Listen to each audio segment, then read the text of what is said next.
Amém, irmãos, louvado seja Deus, que noite linda, maravilhosa, e para mim é tão bom olhar daqui e observar tantos rostos que eu tenho tanto carinho, tanto apreço, que coisa boa. Eu quero dizer para vocês que alguém disse que a gente não consegue fazer amizades sólidas depois dos 20 anos de idade. Dizem que a maioria das nossas amizades são feitas até 20 anos. Dizem que é assim, né? Não sei se você já leu ou já ouviu isso. Mas comigo aconteceu e vem acontecendo algo extraordinário. Eu venho construindo amizades profundas depois dos 20 anos de idade. Bem depois, né? Dos 20 anos de idade. E o que acontece? Em 2019, eu estava num congresso, numa semana teológica, muito conhecida em Niterói, da Água da Vida, 2019, antes da pandemia. E olhando os livros, né, para variar, encantado com os livros, eu encontro alguém que tem o mesmo gosto, o mesmo desejo que eu tenho pela literatura, o nosso irmão Câmara. E dali nós trocamos algumas ideias, uma conversa rápida, e sem nos conhecer direito, fomos almoçar juntos. E a conversa foi, e a partir de então, a amizade foi só crescendo. E um belo dia, nós estávamos outra vez almoçando, e eu falei para ele assim: Câmara, você conhece por acaso, você conhece o Coronel Torres? Aí ele virou-se para mim, porque eu pensei no nome Câmara, e lá em casa eu sempre ouvia meu pai falando, meu primo falando, num tal de Câmara, mas eu era muito pequeno. E de repente, quando eu falo, você conhece algum Coronel Torres? Conhece o Coronel Torres? Ele, claro que eu conheço, é amigo do meu pai de longa data. E aí eu falei assim, então você deve talvez conhecer meu pai, Amâncio? Aí ele falou assim, Fifico? Sim, claro, meu pai fala muito no seu pai, diz que seu pai intermediou a aproximação entre o meu pai, né, o Câmara pai, com o meu primo Coronel Torres. E dali também surgiu uma amizade profunda. E eu fiquei assim maravilhado com o que Deus faz. Olha o que Deus faz, né?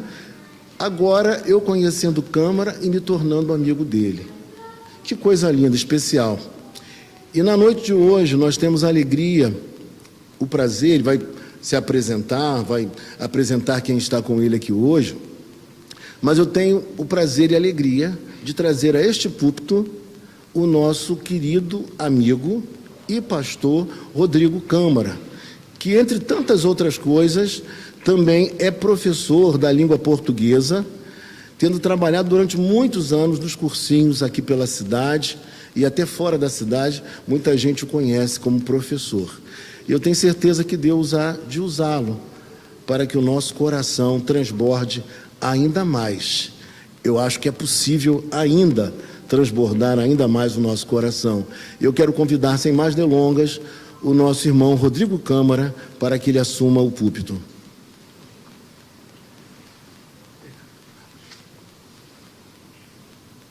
Boa noite, irmãos, a paz, a graça e a paz do Senhor. Eu conheci Carlos e estamos juntos a cada dia, e eu sou eu confesso a fé reformada e confesso aos irmãos que me apaixonei por essa teologia alguns anos atrás e fiquei muito feliz de encontrar o pastor Carlos, que tem muito a nos ensinar e tem acrescentado muito na nossa vida, e nós estamos juntos nessa seara. Tem pouco tempo que eu fui ordenado ao ministério, a minha esposa está ali, Camila, meus amigos tão caros aqui, o pastor Gessé, pessoas do nosso convívio, então pessoas muito caras para nós, Ângela, a esposa do Carlinhos, eu cumprimento todos os reverendos da casa, e estou muito feliz de estar aqui, porque, Carlos, se hoje fosse o seu momento de ordenação, eu estaria com a mesma alegria, com o coração cheio de felicidade, torcendo por você, meu irmão. Então a gente fica alegre por estar com os irmãos aqui. Sem mais delongas, abra sua Bíblia em Atos, capítulo 3.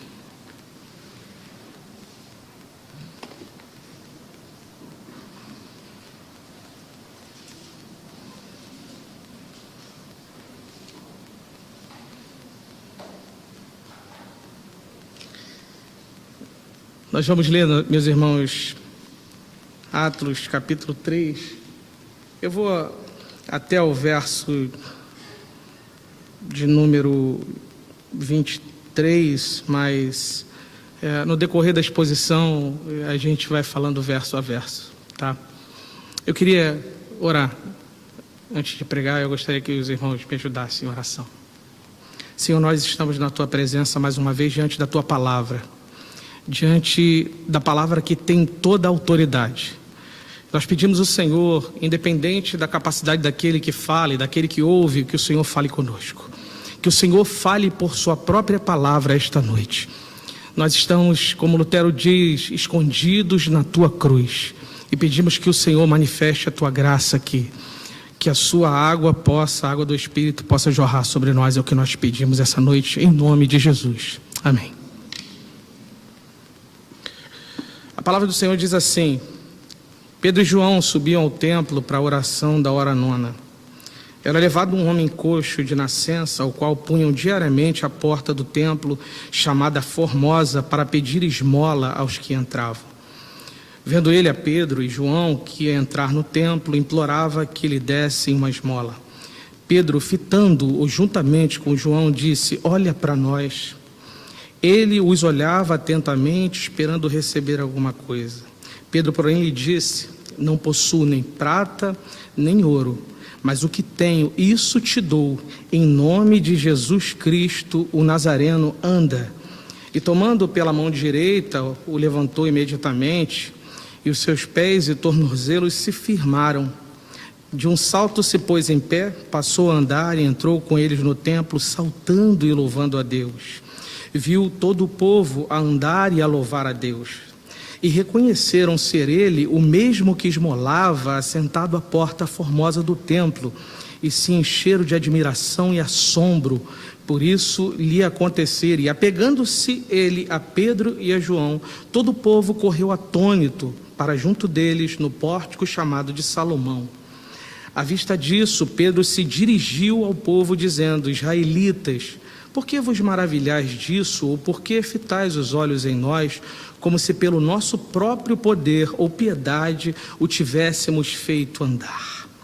13. O Deus de Abraão, de Isaque e de Jacó, o Deus de nossos pais, glorificou a seu servo Jesus, a quem vós traístes e negastes perante Pilatos, quando este havia decidido soltá-lo. Vós, porém, negastes o santo e o justo e pediste que vos concedessem um homicida. Dessarte, matastes o autor da vida, a quem Deus ressuscitou dentre os mortos, do que nós somos testemunhas.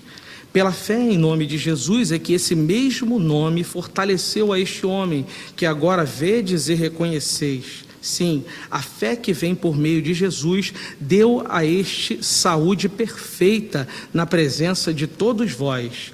E agora, irmãos, eu sei que o fizestes por ignorância, como também as vossas autoridades. Mas Deus assim cumpriu o que dantes anunciara por boca de todos os profetas, que o Cristo haveria de padecer. Arrependei-vos, pois, e convertei-vos, para serem cancelados os vossos pecados, a fim de que da presença do Senhor venham tempos de refrigério, e que envie Ele o Cristo, que já foi designado Jesus, ao qual é necessário que o céu receba até os tempos da restauração de todas as coisas, de que Deus falou por boca dos seus santos profetas desde a antiguidade. Disse, na verdade, a Moisés: o Senhor Deus vos suscitará dentre vossos irmãos um profeta semelhante a mim. A ele ouvireis em tudo quanto vos disser. E acontecerá que toda alma que não ouvir a esse profeta será exterminada do meio do meu povo. Amém, meus irmãos. Que o Senhor se digne em abençoar a leitura da sua santa palavra. Meus irmãos, nós Temos um tema para esta noite, e o tema que foi proposto durante a leitura desse texto é: o Evangelho genuíno de Jesus supre todas as nossas necessidades. Jesus, nesse ponto do texto, ele já ressuscitou, já ascendeu aos céus. Os discípulos, o time apostólico já foi escolhido, meus irmãos. E a grande marca, como o Pentecostes, já aconteceu. O Senhor derramou do seu Espírito sobre toda a carne. A igreja, ela segue, ela está animada. A igreja está animada, a igreja está empoderada. Agora, nesse momento, ao olharmos para a missão da igreja, o que me parece aqui, meus irmãos, é que Deus está presente na pessoa dos apóstolos. O Senhor anda com eles pelas ruas. O Senhor anda com os apóstolos pelos lugares. Jesus, apesar de ter subido, ele está com o seu Espírito presidente. A horas aposto, o Espírito era residente. Agora, pois, Carlos, o Espírito é presidente.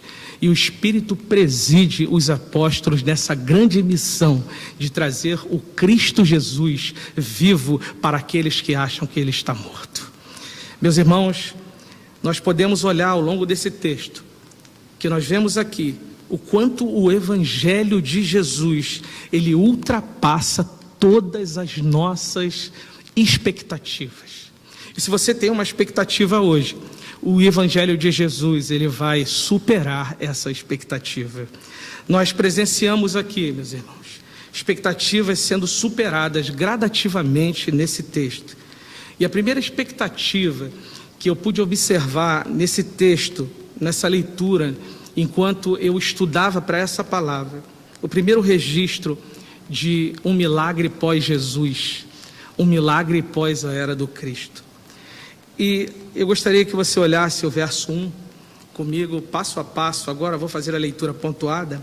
E diz assim: Pedro e João estavam se dirigindo ao templo para a oração das 3 da tarde. Pedro e João representam essa igreja primitiva. E talvez nós possamos pensar assim, duas pessoas representantes da igreja assim. E aqui neste momento, Pedro e João representam o compromisso com o ato de servir a Deus, meus irmãos. Eles mantinham hábitos e costumes disciplinares. E nós vemos isso quando eles falam que vão ao templo para a oração das 3 da tarde. Após o empoderamento da igreja, o Espírito Santo agora está presidindo esses homens. A igreja é operativa, a igreja é pungente, a igreja faz a obra de Deus. E uma igreja que não cumpre as disciplinas espirituais é uma igreja desmuniciada do poder de Cristo. Meus irmãos, uma igreja que não cumpre disciplinas espirituais, ela vai enfraquecendo, ela vai perdendo o seu poder, ela vai se esvaindo. Por isso é tão importante, nós que estamos aqui hoje reunidos essa noite, saber que disciplinas espirituais, devocionais, não devem ser banalizadas. Nós precisamos entender o que esses homens entendiam. Esses homens aqui tinham uma rotina de oração. Esses homens tinham uma rotina de busca. Esses homens buscavam o Senhor disciplinadamente. E meus irmãos, faço um parênteses aqui. Nós estamos numa era pós-moderna, onde a disciplina tem caído por terra. Não, minha irmã. Mas nós precisamos ser disciplinados e não banalizar as disciplinas que a igreja tem. Por isso é importante estar aqui. Por isso é importante vir aqui. Por isso é importante estarmos aqui no partir do pão e da comunhão. Amém? Meus irmãos, eu vejo também nesse texto em que nós acabamos de mencionar, no verso 2 entra a presença de um coxo, de um aleijado, e esse homem também tinha uma rotina. A rotina era que pessoas o levavam para ali, para que pudesse esmolar. Se por um lado existe uma disciplina da igreja, existia uma disciplina que também não era da igreja, mas essas rotinas se cruzam. E quando essas rotinas se cruzam, o poder da igreja invade as ruas. E agora a pergunta que fica é: quem era esse coxo de nascença? Pesquisando, a Bíblia não relata o nome desse coxo, nós não sabemos a sua identidade, nem se ele possuía família, nós sabemos aqui no texto. A Bíblia não traz essas informações, mas Atos capítulo 4, verso 22, dá uma informação, que esse homem tinha aproximadamente, meus irmãos, 40 anos de idade. Pedro e João estão ali na Porta Formosa, e a pergunta me fica ainda: o que era um coxo de nascença?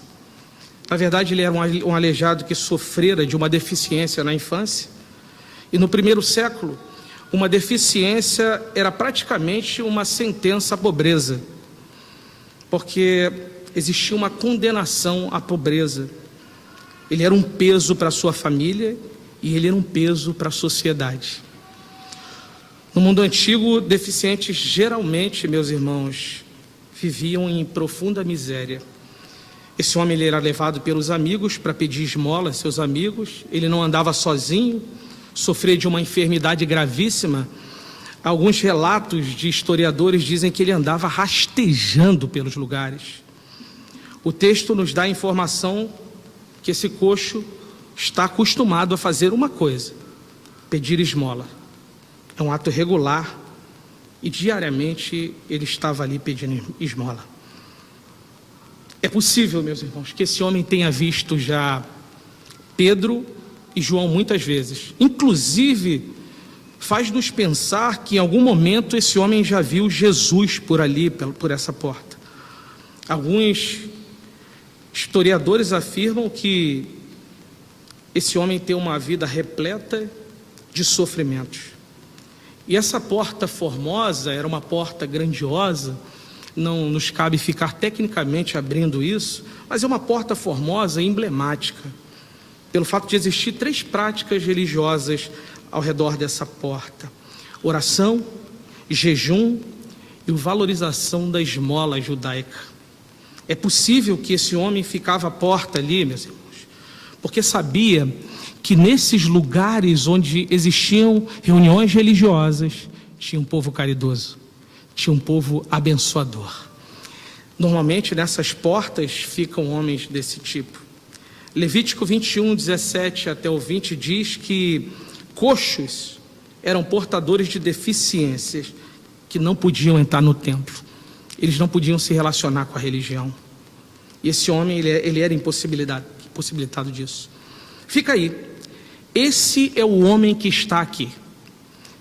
Pedro sabe quem esse homem é, sabe do que esse homem precisa, e nos versos de 6 a 8, há uma descrição desse milagre interessante, meus irmãos.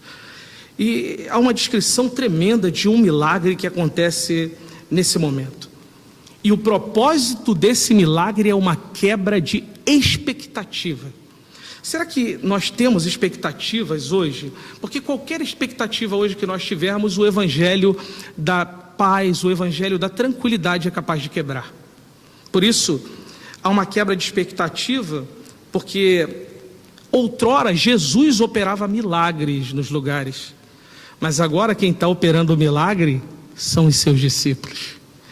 A gente pensa aqui no verso 11, porque há uma euforia, eles estão atônitos. É um escândalo, meus irmãos, é um escândalo, meus irmãos. Homens de Deus praticando os mesmos milagres nos moldes de Jesus. E aqui no verso 11 nós vemos isso. Eles ficam em grande euforia. Eles pensavam que aquele que operara milagres morreu. Só que o Cristo andando por aí na pessoa dos discípulos. Então, acontece esse grande sinal de milagre. Aqui um grande testemunho a respeito da ressurreição de Jesus por causa desse milagre, meus irmãos. O milagre, ele cumpre um propósito divino. O milagre cumpre um propósito divino. Os milagres que Jesus realizara e os apóstolos eram chamados de sinais. E o sinal tem um objetivo claro, bem claro. o sinal sinaliza algo. Os milagres tinham além de um fim em si mesmo, entendem, meus irmãos? Eles tinham um motivo muito maior. E quando falo isso, falo com o coração contrito hoje aqui essa noite. É verdade que o Senhor, por sua misericórdia, Ele podia operar um milagre individual na vida de cada um. Mas esses milagres tinham um propósito muito maior. Algumas pessoas, elas foram curadas individualmente, sim. Mas o objetivo dessas curas aqui é mostrar a necessidade que existia uma cura muito maior. É mostrar que uma doença muito pior do que qualquer uma dessas que eles pudessem relatar estava neles. O objetivo de Jesus e seu time apostólico, meus irmãos, é mostrar a uma doença pior presente e uma cura muito maior e mais extraordinária. Em primeiro lugar, um homem que está aqui, ele pede dinheiro, mas recebe saúde perfeita. Isso já é uma superação de expectativas. Um homem que pede dinheiro e recebe saúde. Um homem que pede grana e recebe saúde. E o texto quer mostrar isso. As expectativas desse homem são bem reduzidas. E o objetivo desse homem é esse, pedir esmolas. Se você perguntasse, o que você quer? Ele, dinheiro. O que você quer? Ele sabia que queria apenas a migalha, o dinheiro. Quando ele vê Pedro e João, meus irmãos, ele faz o que ele sempre fez, ele pede esmolas. Às vezes na Bíblia, o milagre ele vai ser realizado por um pedido direto. Alguém chega e pede a Jesus, o cego diz assim, eu quero ver, Senhor. E às vezes, pela fé, Jesus dizia, que seja feito conforme a sua fé. Cristo disse isso algumas vezes. Algumas vezes. Mas nem sempre isso acontecia. Primeiro, esse homem quer dinheiro e não tem fé. Esse homem não está pedindo uma cura no texto. O texto fala a todo momento. Mas sai com ela no final do propósito. Isso supera as nossas expectativas aqui essa noite, meus irmãos. Isso fala de maneira tremenda a nossa vida, meus irmãos. E nos versos de 4 a 6, Pedro diz assim, Pedro no verso 4, acompanhe comigo. Pedro, fitando juntamente com João, disse, olha para nós, que senso de responsabilidade, meus irmãos, olha para nós. Ele os olhava atentamente, esperando receber alguma coisa. Pedro, porém, lhe disse, não possuo nem prata nem ouro, mas o que tenho, isso eu te dou. Em nome de Jesus Cristo, o Nazareno, anda. Pedro está olhando para ele está esperando esmola. Ele está esperando dinheiro. Pedro frustra mais uma vez esse pedinte. Pedro diz que não possui prata nem ouro. E como nós fazemos às vezes por aí? Às vezes nós estamos na rua e alguém nos pede uma esmola e a gente, no intuito de se livrar daquela pessoa, a gente diz, eu não tenho dinheiro. Às vezes isso acontece. Mas Pedro está sendo real, meus irmãos. Ele realmente não tem o dinheiro. Ele está dizendo, o que eu tenho, eu lhe dou de graça, que é a virtude do Espírito. Aqui, Pedro não está disfarçando, meus irmãos. Ele sabe a real situação desse homem.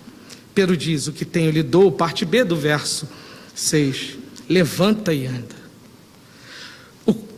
O coxo quer alguns trocados, mas sai com a saúde totalmente restaurada. Ao contrário de alguns milagreiros atuais que cobram por milagre, Pedro não cobra um centavo por esse milagre. A ideia básica aqui, meus irmãos, é assim: o que eu tenho, eu lhe dou. O que eu tenho, eu compartilho com você, meu irmão. Meus irmãos, as coisas relativas à fé, elas não estão para serem negociadas. coisas relativas à fé não são para mercadejar.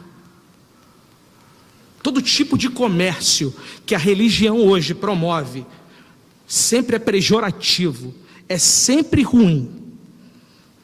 O trabalho de pregadores, o trabalho de homens, de Deus, de reverendos, de pastores, é um trabalho essencialmente voluntário. E eles dizem: o que eu tenho eu lhe dou.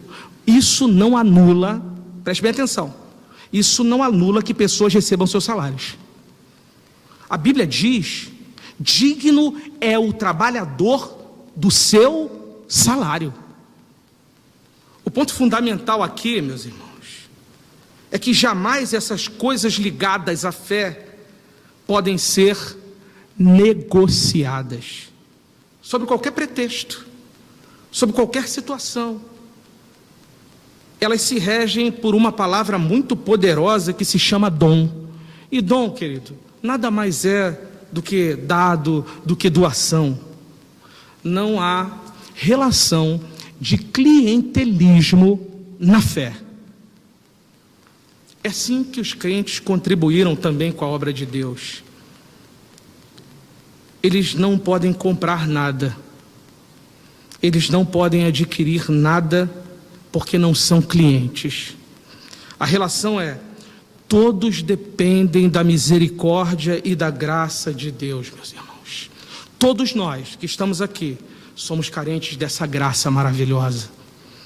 Portanto, vocês e eu, nós só receberemos algo de Deus se for de graça. Se nós quisermos pagar o dom de Deus, meus irmãos, seja com dinheiro, seja com obras ou qualquer outro artifício que nós usemos, se nós tentarmos recompensar a Deus pelo que Ele nos dá, nós não vamos agradar ao Senhor. Nós não vamos agradar ao Senhor, e será sacrifício de tolo, será uma tolice humana. Toda a relação então de Deus conosco, meus irmãos, se rege pela palavra dom. Toda a relação de Deus conosco se revela pela palavra graça. E isso também supera as nossas expectativas, porque normalmente nós achamos que nós temos que pagar por aquilo que é feito. É normal do ser humano isso. Normalmente nós achamos que nós vamos ter de alguma forma na vida, por esforço, pelo nosso trabalho, pela nossa dedicação a alguma coisa. É verdade que isso funciona algumas vezes, mas não funciona na dinâmica do mundo espiritual. E eu queria falar sobre isso. O mundo espiritual não se rege por lógica, toma lá, dá cá. Não. O mundo espiritual, ele é baseado na lógica do dom, e o dom significa presente, significa dar, significa graça divina. E não é ouro nem prata, como esses homens estão falando, o que vale. Mas o dom de Deus é aquilo que só Ele pode nos dar, meus irmãos. Só Deus pode nos dar. Esse grande milagre que acontece na vida desse homem, ele acontece por um motivo: para que o evangelho da graça seja pregado. Talvez, meus irmãos, se nós estivéssemos em outro lugar e falássemos isso, as pessoas não aceitariam, porque a carne quer milagres, porque a carne quer fazer a vontade da sua própria carne. Mas o Espírito nos diz que o evangelho pregado por Jesus é o evangelho de graça e o evangelho da graça.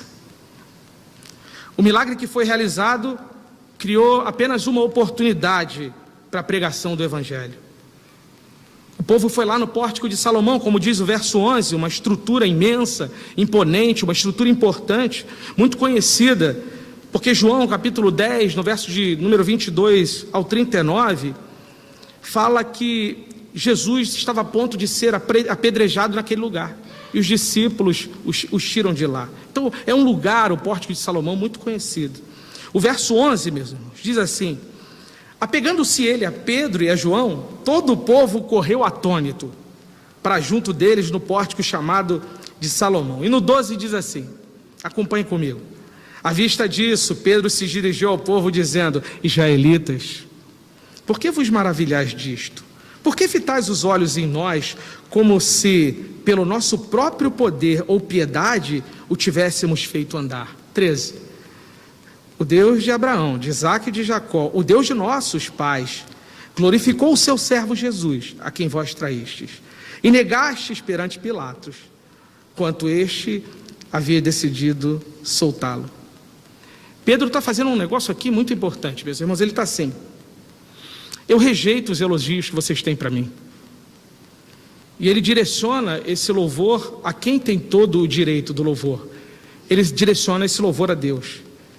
Pedro rejeita o culto à personalidade, algo na nossa era evidente, atual e fremente. No verso de número 12, por que vocês estão olhando para nós? Ele diz assim. Pedro olhou para eles oferecendo dom, mas quando eles olharam para Pedro, o olhar foi diferente. Ele olhou de uma forma e a plateia olhou de outra forma. Ele está dizendo assim: vocês acham mesmo que foi com o meu poder que eu fiz isso? Ou por que você acha que nós somos muito piedosos para exercer esse milagre? Os apóstolos estão dizendo: não foi por nossa causa. Não foi por nossa causa. Aqui os apóstolos não fazem menção, meus irmãos, ao personalíssimo. Isso é muito importante. A maioria de nós que está aqui se converteu depois, não esteve na igreja de pequeno.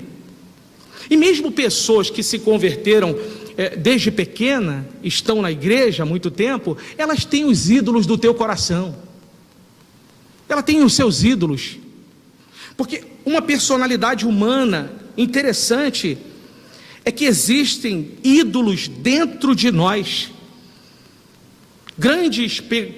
Nós adoramos às vezes grandes pregadores, grandes músicos, e essas pessoas começam a se tornar referencial. É aí que é o ponto. Quando essas pessoas são veneradas, começam a se tornar referencial, como acontece na internet, acontecem desastres espirituais terríveis. Meus irmãos, nenhum homem é dotado de todo o poder. Todo o poder pertence a Jesus Cristo de Nazaré. Pedro e João dizem aqui: vocês acham mesmo que nós somos alguma coisa melhor do que vocês? Alguma coisa tão diferente? Observação que faço aqui e chama a atenção dos irmãos. Estamos falando de dois apóstolos importantíssimos, de dois homens, presbítero, importantíssimo. Não há problema nós admirarmos pessoas, ensino. O problema é a gente elevar essas certas pessoas à categoria de ídolos. Isso é um grave pecado, meus irmãos, e destrói a igreja e acaba com a nossa vida cristã. Pedro faz então questão de dar glória a Deus que é devida. No verso 13, observe comigo: o Deus de Abraão, de Isaque e de Jacó, o Deus de nossos pais, glorificou a seu servo Jesus, a quem vós traístes e negastes perante Pilatos. E aqui eu te chamo a atenção que ele fala Deus 3 vezes. Deus glorificou a seu servo Jesus, a quem vós traístes e negastes perante Pilatos, quando este havia de soltá-lo. Ele está dizendo assim: vocês sempre souberam que ele era inocente das acusações, mas vocês quiseram matar. Porque o próprio Pilatos reconheceu isso, e vocês quiseram condená-lo. Vocês na loucura gritaram: mate-o, crucifica-o, crucifica-o, crucifica-o. No verso 14, vocês negaram o santo e justo e pediram que um assassino fosse liberto. Ei, vocês glorificam Barrabás. Vocês glorificaram Barrabás. A frase mais paradoxal que me enche, meus irmãos, aqui nesse texto, é o verso 15. Porque tudo que nós temos que falar aqui esta noite é simples: a pregação verdadeira, ela não agrada os seus ouvintes, e nós não estamos aqui para agradar ninguém. Nós estamos aqui para agradar ao Senhor. E no verso 15, algo que mexe com o meu coração: vocês mataram o autor da vida. Meus irmãos, sabe, nós fazemos aquelas pregações enormes, homilética, hermenêutica, a gente para pesquisar. E um homem como Pedro é capaz de converter. Nós estamos errados em alguma coisa, porque um homem como esse, capaz de chamar 5.000 pessoas, Carlos. Ele diz assim: vocês mataram o autor da vida. Essa é a pregação dele. Ei, no meio de uma plateia como essa, ele diz: vocês mataram Jesus. Pedro não alivia a situação dos seus ouvintes, meus irmãos. Não faz isso. Pedro não tenta ser o tal do politicamente correto. Pedro não diz nada para agradar a igreja, para encher a igreja. Ele não pensa aí como muita gente aí fora: eu vou aliviar minha pregação, porque aliviando essa pregação, eu trago mais pessoas. Pedro diz assim: vocês estavam lá naquele dia, e vocês gritaram: crucifica-o, crucifica. Vocês mataram Jesus. A igreja não pode minimizar a gravidade do pecado na sua pregação, meus irmãos. Preste atenção nisso para esse tempo. A igreja não pode minimizar o pecado. Se a igreja minimizar a gravidade do pecado, Lucas 7,47, em sua pregação, ela também minimiza o poder da graça e a grandiosidade que essa graça é. Quem se sente pouco perdoado, e se você está anotando aí, quem se sente pouco perdoado, se sente pouco amado e ama pouco também. Por isso, a nossa pregação não deve aliviar, tentar agradar ninguém. Ela precisa ser bíblica, direta, imediata, e ao mesmo tempo mostraremos a soberania de Deus reconhecida aqui, e a responsabilidade do homem é clarificada. No verso 15 diz assim, de novo, meus irmãos, fiquem com essa frase no coração: vocês mataram o autor da vida. Lembre-se, meus irmãos, que nós não estávamos lá, nós não estávamos lá. Já me perguntaram isso: mas como é que você fala isso para mim, que eu matei Jesus, se eu não estava lá? Aquele povo estava gritando: crucifica-o, crucifica-o. E há um sentido que nós também matamos o autor da vida, meus irmãos. Nós também. Porque ele não morreria se não fosse os nossos pecados e a nossa culpa. Ele não morreria. Então, nós compartilhamos dessa culpa nesse sentido. A pergunta essa noite é: há esperança para criminosos tão hediondos quanto estes? A esperança, a resposta, meus irmãos, é sim. Até para o pior dos crimes, isso é tremendo. Até para a pior pessoa diante do pior crime, até para aqueles que estavam diante de Pilatos dizendo: crucifica-o, crucifica-o. Existe uma graça misericordiosa que traz perdão. E é por isso que o Evangelho, ele ultrapassa todas as expectativas da nossa vida. Todas as expectativas. O homem queria dinheiro, e ele recebe uma multidão. E agora essa multidão recebe oferta de cancelamento de pecados, meu irmão. Está lá no verso 17. E agora, irmãos, eu sei que o fizestes por ignorância, como também vossas autoridades. Mas ignorância não significa perdão. Ignorância não significa perdão. Por isso ele diz assim: arrependam-se. Ignorância não justifica pecado. É o fato que Pedro diz: vocês estavam ignorantes, não compreenderam quem era Jesus, nem a multidão, nem seus pais, nem as autoridades compreenderam, porque vocês não entenderam o que estava escrito lá atrás no Antigo Testamento. Aí Pedro explica outra vez o testamento no verso 18, mesmo diz assim: mas Deus assim cumpriu o que dantes anunciara por boca de todos os profetas, que o Cristo haveria de padecer.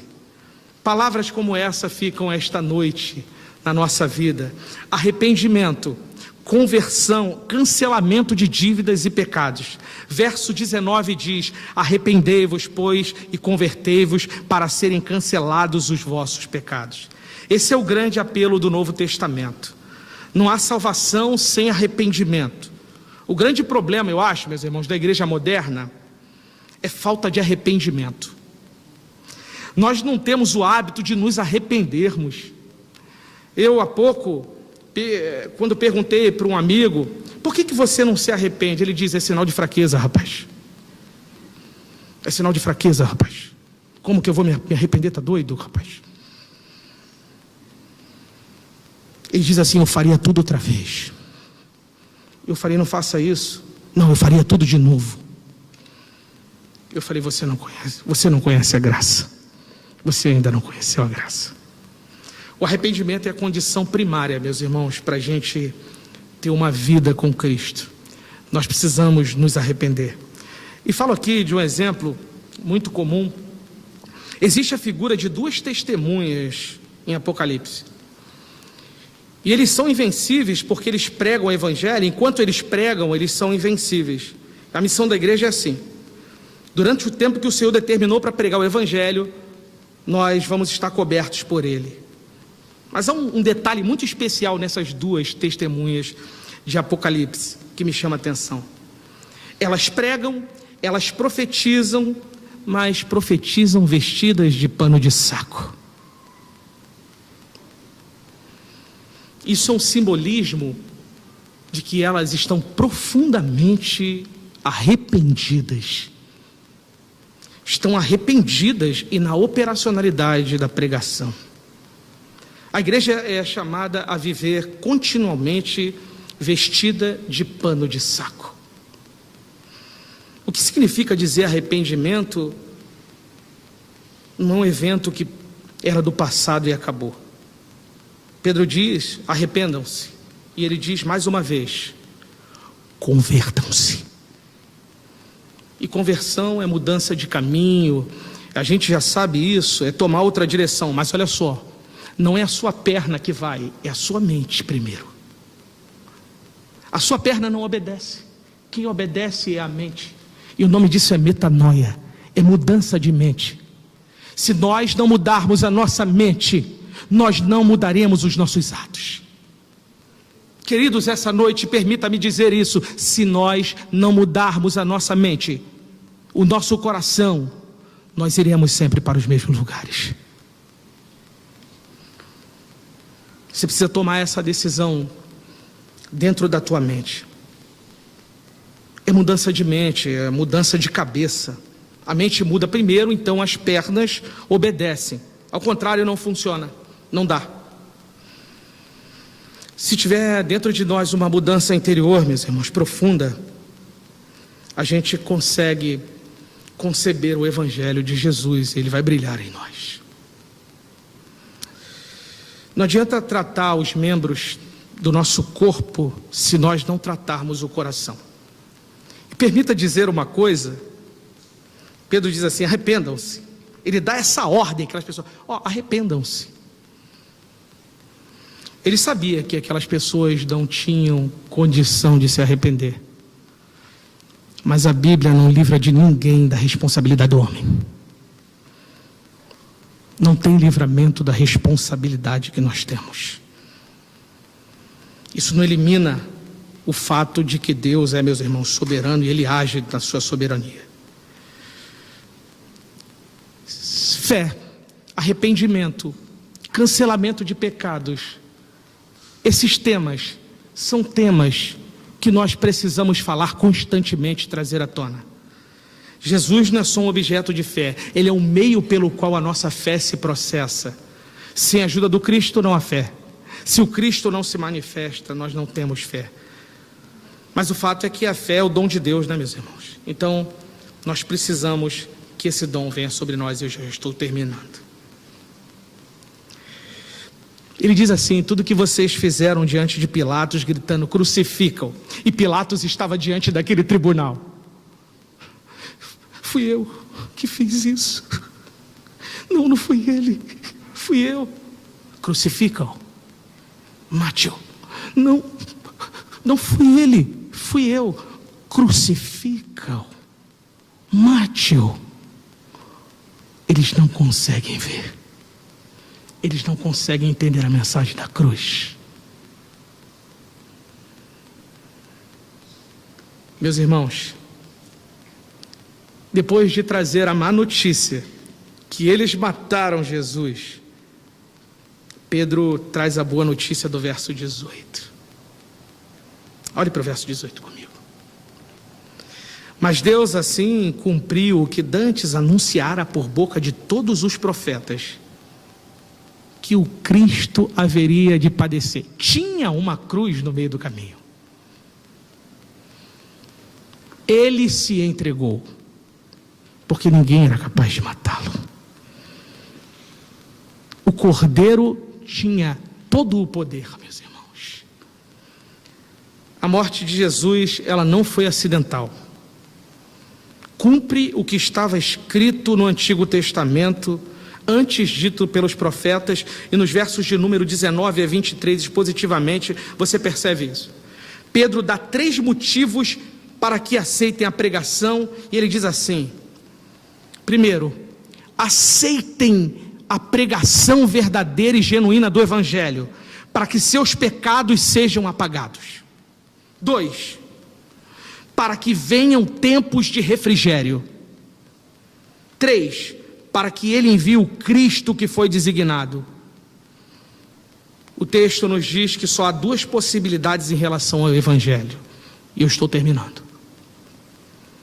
Virão os tempos de refrigério, o tempo da restauração dos coxos, o dia em que todos os coxos serão livres e todos os aleijados e enfermos serão livres. Por enquanto, que o nosso coração seja quebrado, que os ídolos do nosso coração seja quebrado, e que no nosso coração que grita: crucificam, crucificam, mate-o, nós possamos nos arrepender diante de quem tem todo o poder. Que o Senhor possa abençoar a vida dos irmãos com essa palavra, e que o Senhor continue nos abençoando. E eu resumo essa pregação em Efésios 3:20, que diz assim: aquele que é capaz de fazer infinitamente mais do que tudo o que pedimos ou pensamos, de acordo com o seu poder que atua em nós. O Evangelho é sempre capaz de quebrar todas as nossas expectativas. Que Deus abençoe os irmãos. Amém.